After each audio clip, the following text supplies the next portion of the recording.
У Яхниках проживає більше 1000 мешканців, на збори прийшло 20. Громадські слухання організували, щоб селяни дали дозвіл товариству «Бурова компанія Укрбурсервіс» на буріння свердловини на території сільради.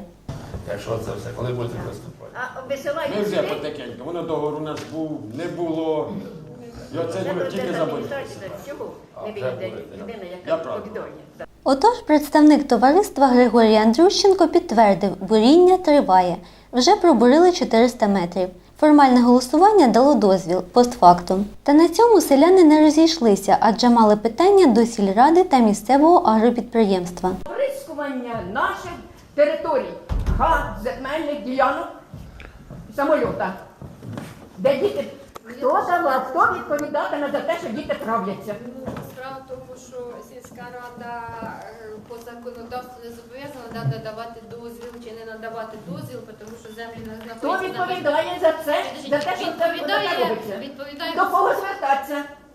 15.06 у районі чрезвичайна комісія розглядала це питання по тому, як потравили бджіл. Ви в газетах читали, хто читав пресу. Там конкретно було написано. І було прийнято рішення заборонити використання авіації.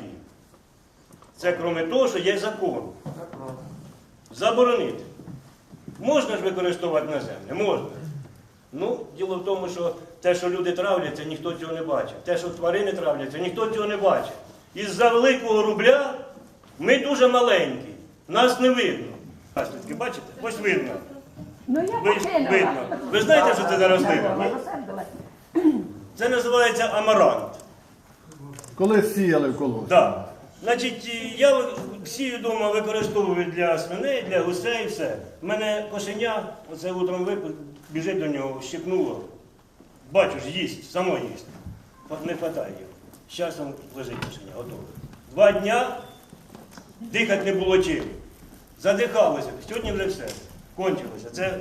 А ми то більш-менш виносили.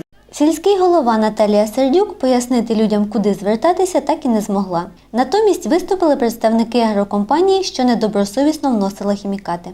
Позаминулому році там був один льотчик, в минулому році помінявся. В зв'язку з цим, що відбулося, ми порадились, прийняли рішення і гарантуємо вам, що відмовимося назавжди від повітряного способу внесення десикантів і перейдемо на наземний, тільки на наземний. Яхничани сподіваються, що хоч це питання вирішено на їхню користь.